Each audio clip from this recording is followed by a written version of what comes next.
Pakistan super league के मुकाबले चल रहे हैं और लाहौर कलंदर्स ने मुसलसल दूसरे मैच में कामयाबी हासिल की है। 3 मैचों में 2 मैचेस जीतकर लाहौर का एतमाद यकीनी तौर पर बेहतर हुआ है।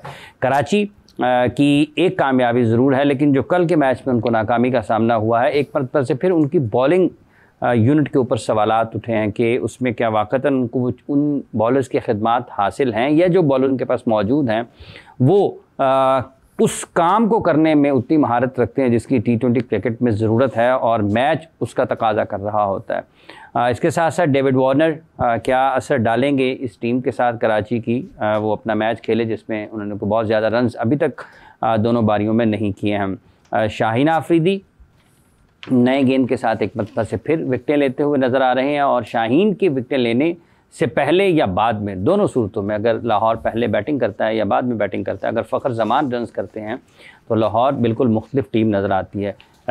दोनों टीमों के कल के मैच की कारकर्दगी आज खेले जाने वाले मैच के हवाले से और उसके साथ साथ IPL के मैचेस पर भी गुफ्तगू रहेगी। क्रिकेट एनालिस्ट जनाब ज़ीशान जमील राना साहब हमारे साथ मौजूद है। राना साहब अस्सलाम वालेकुम। सर कैसे? बहुत शुक्रिया राना साहब आपका, आपकी आमद का। किस तरीके से देखते हैं राना साहब कल के मैच को, जहां पर एक मरतबा से फिर लाहौर ने मुसलसल दूसरी कामयाबी हासिल की है? 3 मैचेस में से 2 वो जीत चुके हैं और फिर अब मेरा ख्याल वो मुल्तान की तरफ ट्रैवल भी कर गए। सर फर्स्ट ऑफ ऑल तो it's good to see Lahore getting back to the groove. पिछले टूर्नामेंट में लास्ट एडिशन में they just looked out of sorts, लेकिन इस बार they seem to be holding their horses together. पहला मैच हारने के बावजूद जो है वो जिस तरीके से उन्होंने कम बैक किया है, आई थिंक कि टीम में अपना थोड़ा सा कॉन्फिडेंस बढ़ा है। उनकी जो की प्लेयर्स हैं they are performing, they are rising to the occasion, और जिसमें Fakhar Zaman for sure, offshore player Daryl Mitchell delivering, and on top of that everything else Shaheen Shah Afridi जो है ना, वो जो फर्स्ट 2 ओवर्स हैं उसमें ही is delivering the knockout punch from the bowling standpoint. फिर आप बात कर लें उनकी, अगर शाहीन अफरीदी के साथ हारिस रऊफ का बड़ा एबल सपोर्ट आ रही है, this is another plus.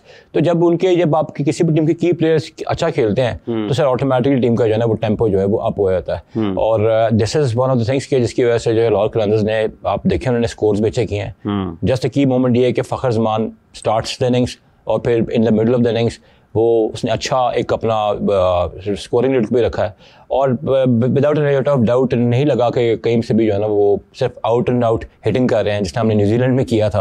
And they seem to be playing the shots at merit, और मेरिट पे शॉट्स खेल रहे हैं और गेम को निस्बतन ईजी ले रहे हैं। वो जो फैक्टर था ना उनके अंदर अनसर्टनिटी का, कि फॉर्म नहीं लगी हुई, फ़खर लास्ट एडिशन में इतना अच्छा नहीं खेल सका था, एंड और शाहीन शाह अफरीदी का भी वो रिदम नहीं लग रहा था। अब आप देखें हारिस भी is rising to the occasion. Difference जो है, जो मैंने अपने एंड पे नोटिस किया है, रिशाद हुसैन की इंडक्शन। लास्ट टाइम वो एक wrist spinner obviously Rashid Khan को मिस कर रहे थे। रिशाद हुसैन ने, although I know wrist spinners की इकॉनमी थोड़ी ऊपर जाती है, लेकिन वो लड़के ने सही टाइम पे की मोमेंट्स पे विकेट्स लेके दिए हैं, तो इट्स अ गुड मिक्स। और कराची की टीम को देख लें तो लग नहीं रहा था ये वही टीम है जिसने मुल्तान सुल्तान्स को फर्स्ट मैच में 240 प्लस का टारगेट उनको चेज कर लिया था for the loss of 6 wickets. कप्तानी दोनों टीमों के एंड पे मुझे एक लगा है द पॉइंट, द डिफरेंस, जिस तरह इस्लामाबाद से शादाब अच्छी कप्तानी कर रहा है और शाहीन यास अच्छी कप्तानी कर रहा है, तो उनके रिजल्ट्स भी शो कर रहे हैं कि कैसे जैसे वो टूर्नामेंट में प्रोग्रेस कर रहे हैं वो आहिस्ता आहिस्ता जो है ना अपने ग्रूव में आ रहे हैं। And Lahore is a team to watch out now. मैं इतना पॉजिटिव नहीं था when the tournament started about Lahore Qalandars, but जिस तरह वो उन्होंने एकदम कमबैक किया है। रिशाद हुसैन की लाइन बहुत अच्छी है, आपने उसको एज स्पिनर कंट्रोल भी निस्बतन बेहतर दिखाई देता है। Sir for a guy who is playing his first edition of PSL, मैंने इससे पहले नोटिस नहीं किया था रिशाद को, और रिशाद को पता है कि उसने किसके शूज़ को फिल करना है, और देयर इज अ काम अबाउट दैट बॉलर। जो स्पिनर के अंदर काम होता है ना, रिस्ट स्पिनर के अंदर, उसको अपनी लूप का भी आइडिया होता है, अपनी लाइन लेंथ सबका आइडिया होता है। उसने कुछ फ्लैट बॉल्स भी किए हैं जिन्होंने स्पिन किया है, which is a great thing to watch. अब हमेशा आप ड्रिफ्ट से अगले हुए करते हो, लिटिल फ्लैटेड ट्रैजेक्टरी में वो लड़का अच्छी लाइन पकड़ के तब भी स्पिन करके उसने आउट किए हैं, विच इज़ अगेन। अगर हम इस मैच को शुरू करते हैं तो बैटिंग से अगर शुरू करें तो फ़खर जमान के साथ ओपन कर रहे हैं मुसलसल तीसरे मैच में मोहम्मद नईम, लेकिन वो कोई बहुत अच्छा मौसर नहीं है, रन्स नहीं कर पा रहे, मुतासर करने में कामयाब नहीं हो पाए। हाँ, लाहौर ज़रूर मुतासर हो रही है उनकी बैटिंग से, लेकिन मुखालिफ टीम को उससे फ़र्क नहीं पड़ रहा। Sir actually I am sorry to cut you, Mohammad Naeem एक ऐसी इंडक्शन है, लाहौर कलंदर्स जो है ना अपने इस मैवरिक इंडक्शंस के बारे में मशहूर है। वो आउटराइट एक लड़के को चांस देते हैं, देखते हैं, they see something in the player और ले आते हैं। आई थिंक अब PSL 10 साल की हो चुकी है और 10 साल में बहुत बड़े लर्निंग कर्व से तमाम फ्रेंचाइजेस गुजरी हैं। आई थिंक इट्स अबाउट टाइम कि अब तब ये था स्टार्टिंग में टाइम अच्छा लगता था कि guy who hasn't played at all उस सरप्राइज पैकेज के तौर पे ले आए, but that boy doesn't seem ready to me. जिस तरह आपने न्यूजीलैंड में फिर बार बार कहते न्यूजीलैंड में, बिकॉज वो एक ऐसा शो हमने पुट अप किया था जहाँ पर लड़कों की अंडर द विंग्स उतने मैचेस नहीं थे, तो एक क्लियरली बताता है कि मैच सिचुएशन का ओरिएंटेशन उसकी अच्छी नहीं है। आई थिंक उसको एक सेकंड लेवल में चांस देता है। वो लड़का इंशाल्लाह 1-2 साल में प्रिपेयर होकर आया था। अंडर कुक प्लेयर्स को आप it is the biggest platform Pakistan has to showcase the T20 talent. तो मेरा ख्याल है थोड़ा उसको वेट कर लेते, तो फखर के साथ ऊपर कोई और आया तो 250 क्या 300 भी स्कोर। फखर की दो चीज़ें जो कि निगाह में रहनी थी अब तक तो उसमें वो बिल्कुल ठीक नजर आती हैं। एक ये कि उनकी फिजिकल फिटनेस के हवाले से खासी सवालात थे कि क्या वो फिज़िकली फ़िट हैं, मैच फ़िट हैं या नहीं हैं।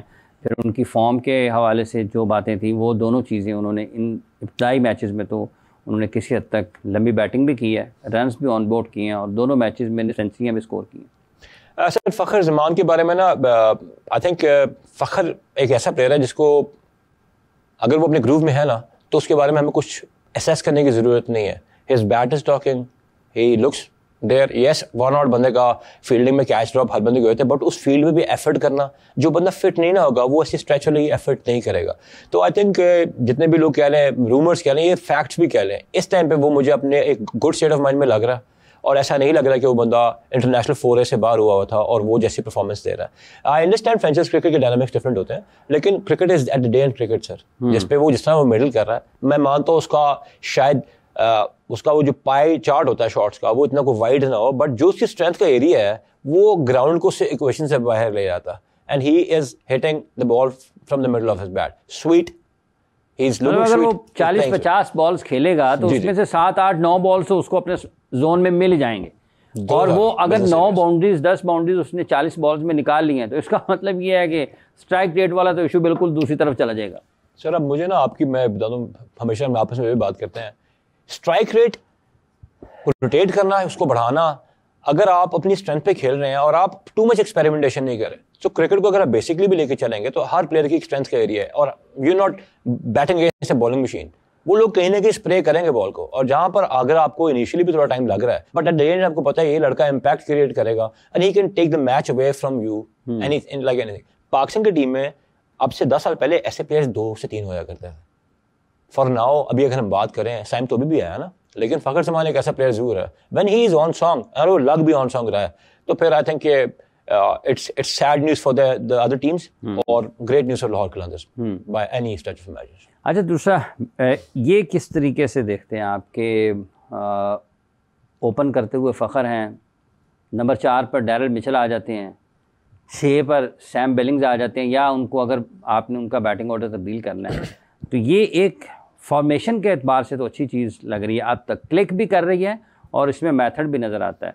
तो इसमें मैच और वो इन्हिसार कर रहे हैं अपने स्पेशलिस्ट बैटर्स के ऊपर मैच को रन्स ऑन बोर्ड करने के लिए। अभी तक जो उन्होंने तीन मैचेस में से 2 मैचेस में जो रन्स किए हैं स्पेशलिस्ट बैटर्स नहीं किए हैं। आई थिंक ये प्ले बुक है ना, या ये जितनी सिंपल रखी जाए उतना अच्छा। प्ले बुक भी है कि specialist batters should do the batters job, bowlers अपना जॉब कर रहे हो। अब यहाँ पर बैठ के सिंस दे वांट 2 मैचेस जीत गए हैं लोग, तो अब यहाँ में बैठ के अगर कोई ने ड्राफ्ट अच्छा बनाया है तो फिर मैं उस बैंड वैगन को फॉलो नहीं करना चाहता। लेकिन यहाँ कप्तानी का भी एक आप फैक्टर देखेंगे जहाँ पर बंदा विद एवॉल्विंग मैच सिचुएशन जो है वो अपनी प्लानिंग कर रहा है। क्योंकि अभी बैटिंग ऑर्डर पर से अच्छा जा रहा है, तो जो शाहीन को बॉलिंग में मैनूवरिंग करने का चांस है कि जहाँ से उसने कैसे अटैक करना है और विकेट्स वगैरह लेनी है। ये तीनों बैटर्स जो हैं जिनका आपने कहा, Fakhar, Mitchell, Daryl Mitchell, Sam Billings, इससे पिछला मैच सैम बिलिंग्स ने लास्ट 3 ओवर्स में match he just snatched the match away from the opposition. ऐसे बैटर जब अपनी प्रॉपर जगह पे खेल रहे हैं और लेकिन एक और बात भी है राना साहब, कतरनामे की बात चाहूँगा, जैसे भी अपने सैम बिलिंग्स का जिक्र किया है, अगर 15 ओवर्स में 150 हैं, हाँ जी, तो बिलिंग्स के पास भी एक मौका है कि यार वो उसको 200 या 200 से ऊपर लेके जा सकता है आखिरी 5 ओवर्स में। कोई डाउट नहीं सर। अगर आप 15 ओवर्स में ये 115-20 पर होंगे तो 50-60 करके भी आपने 160-70 पर ही आना है।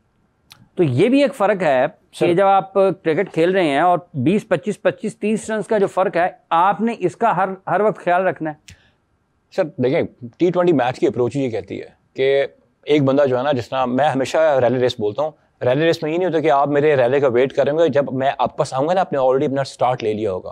उनको जो बैटिंग रोल जो सैम बिलिंग्स को दिया गया या डैरिल मिचेल को दिया गया वो थोड़ा कंसोलिडेट करता है। बिलिंग्स का काम है आए और आके start middling the ball regardless. अब यही बंदे को अगर आप 9वें ओवर में आना पड़ेगा तो आई थिंक कि उसकी परफॉर्मेंस का जो है ना वो जो स्ट्रक्चर है वैसा नहीं रहेगा। ऑब्वियसली उसको स्टे करना है, स्टैंड करना है, वो जो जॉब रोल उसको दिया गया वो उसको पूरा नहीं कर पाएगा।